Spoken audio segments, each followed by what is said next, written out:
you know, you see fighters now. I'm not trying to pick on Klitschko, but they just don't understand. They don't understand the code. The code is, you know, just like all these guys right now. They say they gangster code. You know, ride or die. You know what I mean? Now they got gangsters snitching. You know, the code was we go to electric chair. Look, Lepke never told on nobody. NEWtyson never told on nobody. These guys went to the electric chair. They never whispered a word.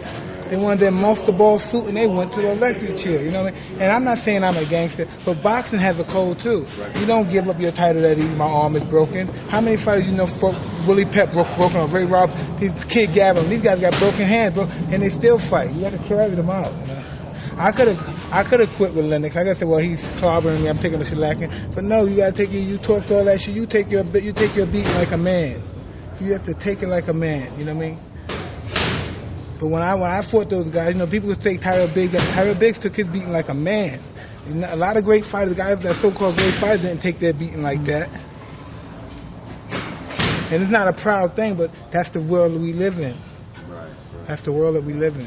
We're in the hurt business. Like I explained 15 years ago, 20 years ago, we're in the hurt business. Business of hurting people.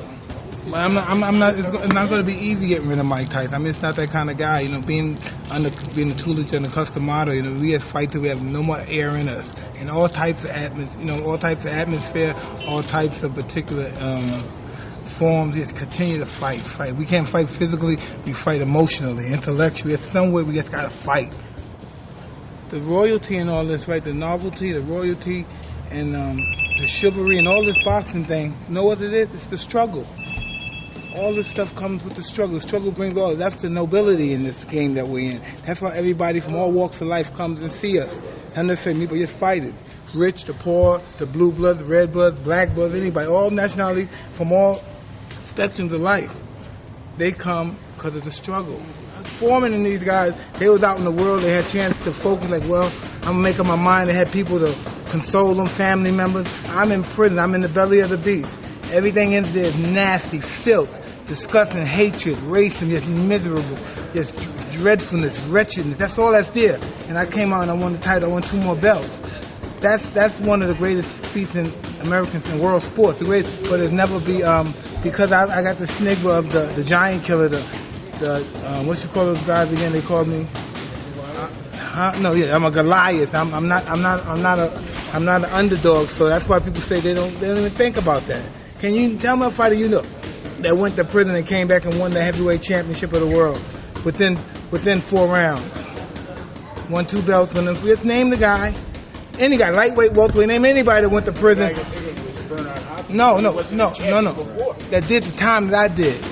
And been in the hole, fighting with the guard. You know what I mean? Fighting with the goon squad. Being like almost like a predator in prison. Not like a guy that come in there that had so many million and come in there frightened and got broken in that perspective. But a man in there just came in there an asshole from the beginning. Come in prison an asshole from the beginning. Coming straight off everybody tried to be nice and humble to me, but my mind was so distorted. When you come to prison, people are going to try you. They're going to try you by getting friendly. So the first thing I start fighting with everybody. I start being the antagonist. I start getting in trouble, losing time, and then as time, I learned late after getting sanctioned in so much trouble. Then I lost my time.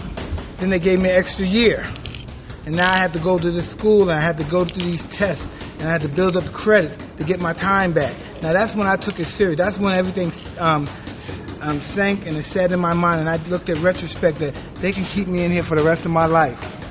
I'm not no celebrity. I'm no big time fighter no more. That's when I really woke up, and that's when I really became frightened. You know, Mike. That's when I got frightened that I'm no prima donna. I have to be a man because I came in here. They'll keep me in here for the rest of my life. And they tried to help me, and I was looking at these redneck white, and these guys are trying to help me, and they're looking at me like I'm totally out of my mind. The whole system's trying to help me get out early, and I'm totally being a rebel. I'm out of my mind. And then that's why I never talk about Indianapolis, because even though people say, oh, I know you hate that state, the rednecks, they got the Klan.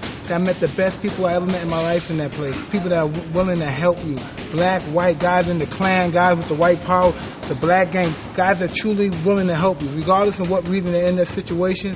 The only thing I know we all had in common in there at one stage or another was poverty. They're the most poverty-stricken people I ever saw in my life in that place, black or white, whatever the nationality was. And they were some of the strongest people in that place. I never saw people that strong. and so young and have so much time on their hands. Some of these guys are 18 years old. They've been locked up for 5 years already. They have life. They're never getting out. They're 18 years old, been locked up for 5 years, Tommy. Never been on the prom date, never been nowhere. And they looked at me and laughed at me when I had my little bit of time. They laughed at me and said, come on, man, let's go out and get in shape. Get in shape. And this is for them telling me, I bet my cigarettes on. I need to get some more cigarettes back. You got to get. And they're encouraging me to work out and run. Come on, man. And sometimes they go, come on, get down, man. Let me see you shadow box. Get down, man. Let me see it. And I'm just looking at these guys and I'm saying, this is just a totally different world. Me winning those guys cigarettes, that's their world. Their cigarettes, their food, their money. Me getting back out in the street and fighting and winning, that's something big to them.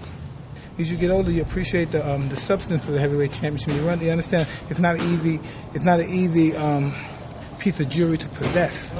I don't believe in no sympathy. I'm nobody to be sympathetic to. I'm not a tragic story because I was tragic before I got involved with boxing. Before Cus met me, then I was very tragic. I was a young boy out in the streets on my own. You know what I mean? Fighting against perverts, maniacal people, malevolent people, all kind of freaks and weirdos who just wanting to hurt you. That was tragic. That's just a tragic human story. That I met a great man, you know what I mean, that instilled determination, willpower, the will to win, and just humbleness in me. And that's nothing could be tragic after. Anything after that is nothing tragic. Everything else after that is all uplifting. Nothing tragic. Yeah.